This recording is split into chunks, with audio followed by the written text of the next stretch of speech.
Change. Let's sink that in. Okay, wrestling fans. Change. Give you a minute. Sink that word in. Before we start the SmackDown live review. All right. Now, outside of Daniel Bryan putting the old WWE Championship in the garbage, in the trash can, and delivering to us the new WWE Championship. What change did we see tonight? What new did we see tonight?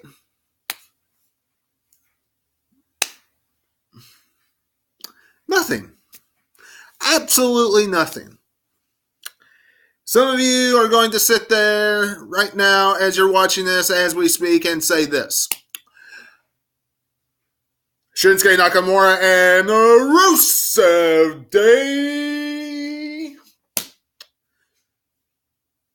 allying with each other because we have What's Up as the current United States champion now, as he defeated not only Shinsuke Nakamura tonight, but also Rusev.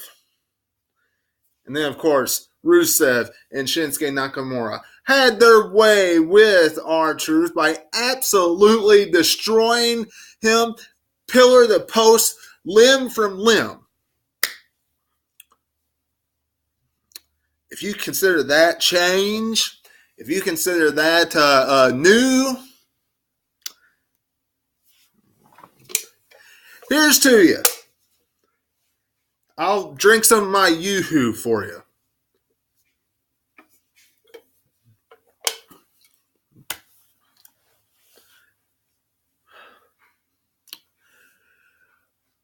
Or what about Shane McMahon and The Miz? Now, I think we all universally can agree that the way that the WWE has treated the tag team division, for the most part, has been pretty poor. And how they pushed away the tag team division for this storyline has really just struck a nerve with most of the wrestling community. And the fact that we are just waiting now for The Miz to turn on Shane McMahon so they can have their match at WrestleMania. So we have this big celebration where Miz gets applauded, proud, hugged, and all that stuff. I love you from his daddy. Yay! I actually agreed with Corey Graves when he said this should have been taking place backstage. This could have been all that jazz. Okay? This was a bunch of nonsense. Of course, I'm not somebody that enjoys this rivalry, okay? I'm not somebody that enjoys any of this stuff that's going on with Shane and The Miz. None of it. I think it's the worst thing on SmackDown television. The worst. Now, what is good about it, the one positive that came out of Shane and The Miz is that huge tag team matchup right afterwards. We had Heavy Machinery taking on The Bar, taking on the Usos, taking on the New Day. Now, honestly, I, for one, was kind of pulling for Heavy Machinery to win here. I really do not care if it was their debut matchup. It's Elimination Chamber. It is Elimination Chamber.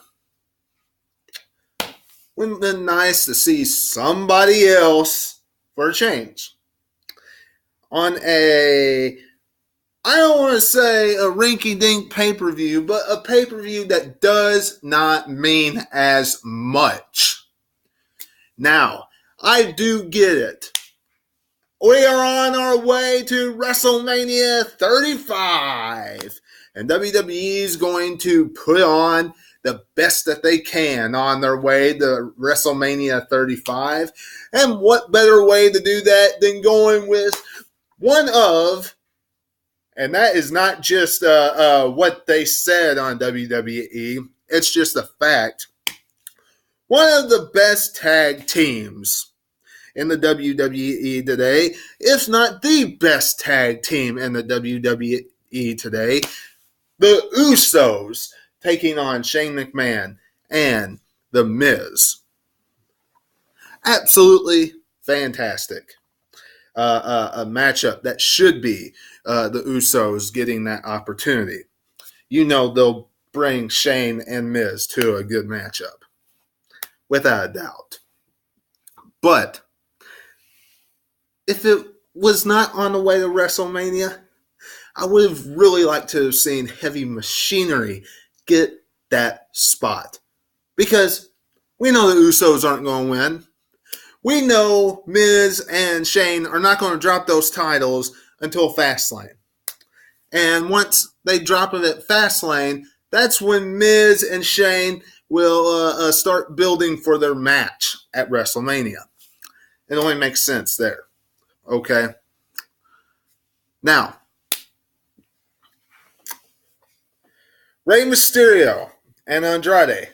This is something, and I know everybody's saying, well, you've been cringing a lot so far on this SmackDown Live, which is something that's very unusual. And yes, it is very unusual for me to sit here and gripe and moan and groan and complain about SmackDown. Because quite frankly, SmackDown really is the A show for the main roster.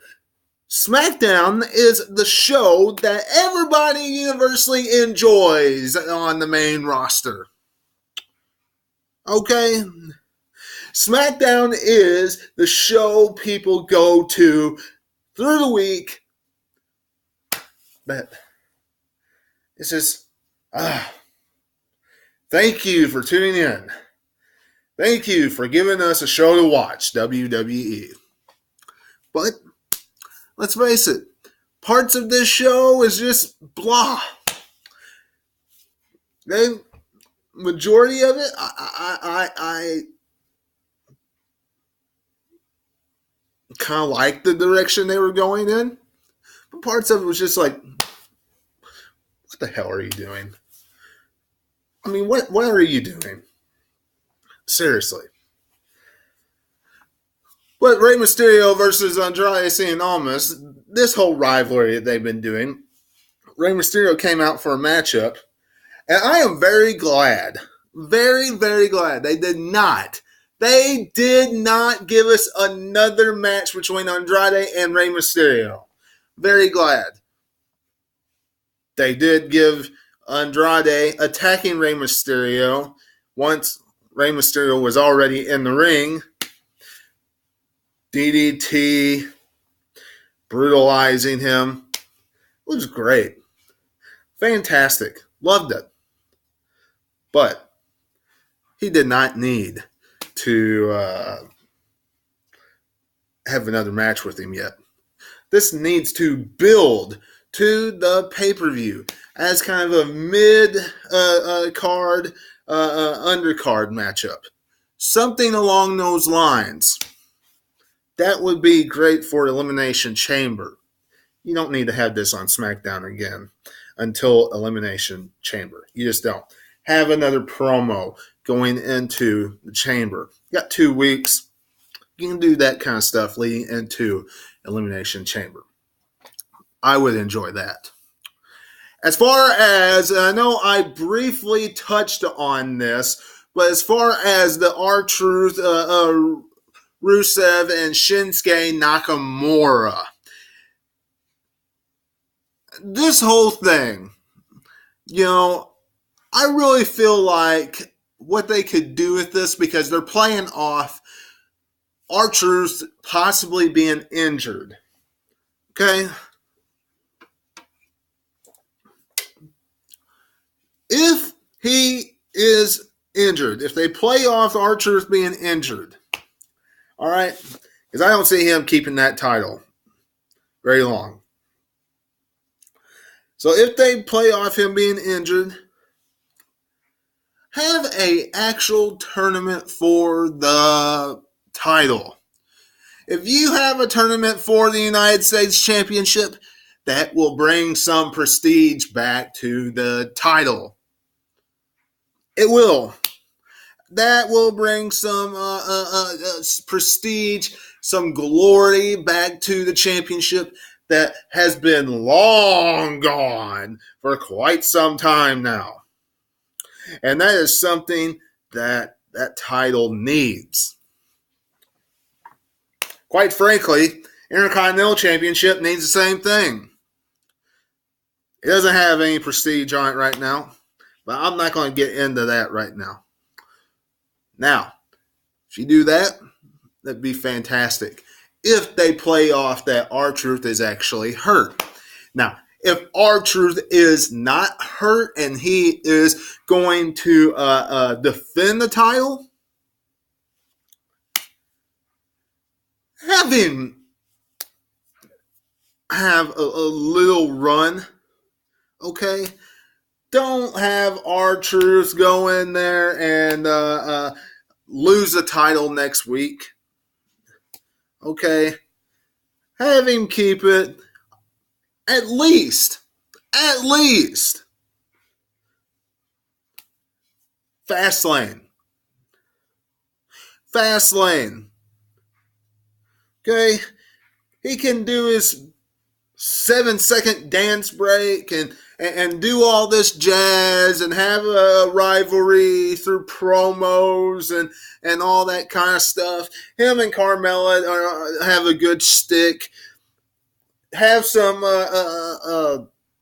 matches where he can get fluke wins and that kind of stuff. It's funny seeing that. Yes, he has the United States Championship on him, but it's okay for a short period of time. Long period of time, him having the U.S. title on him? No, absolutely not. So, Fastlane?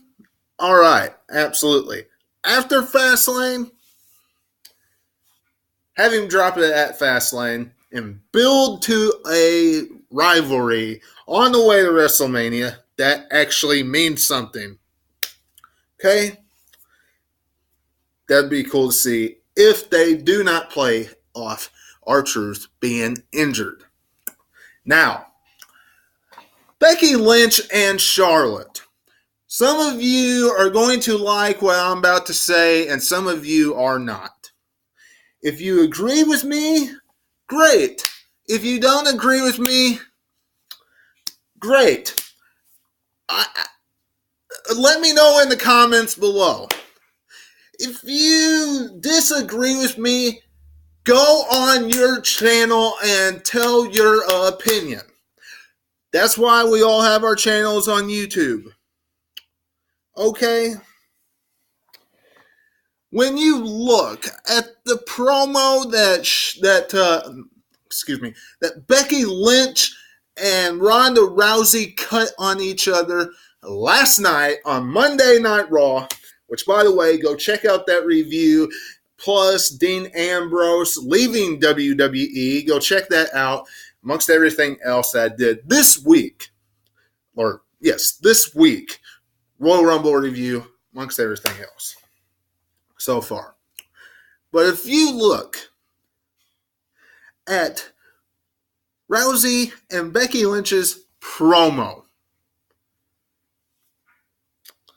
It speaks for itself. It writes itself. Charlotte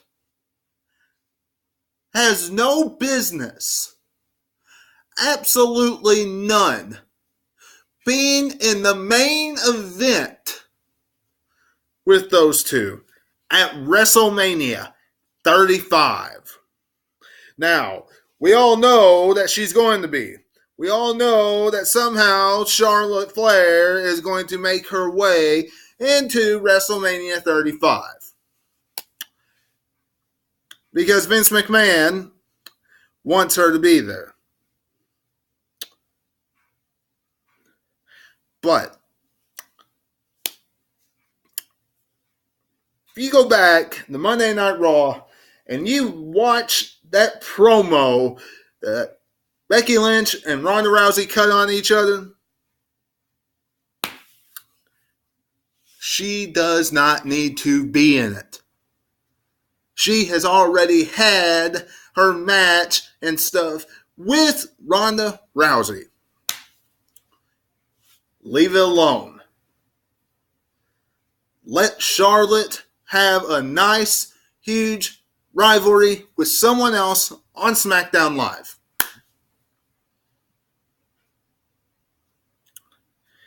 And that way you can build two major rivalries, two major matches for the women up.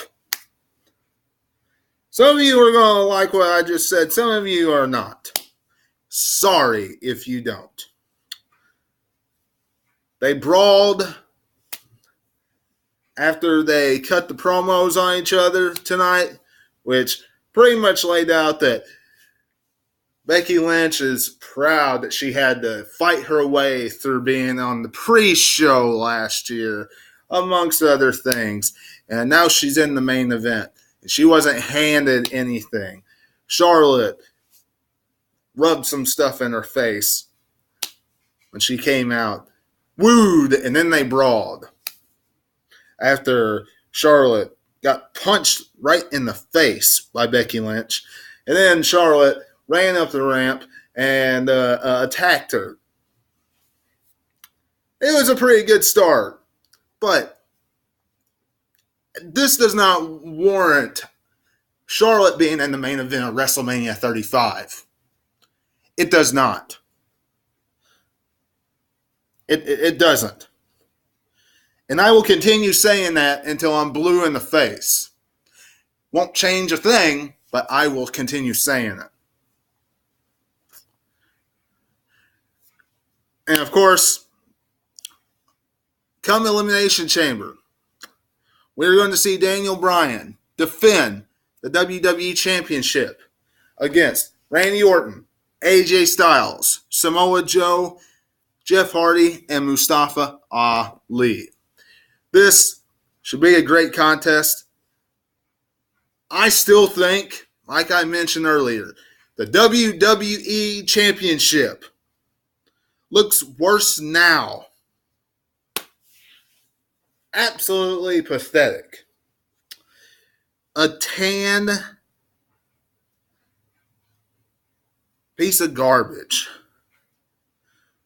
The WWE Championship before looked like it had some prestige to it.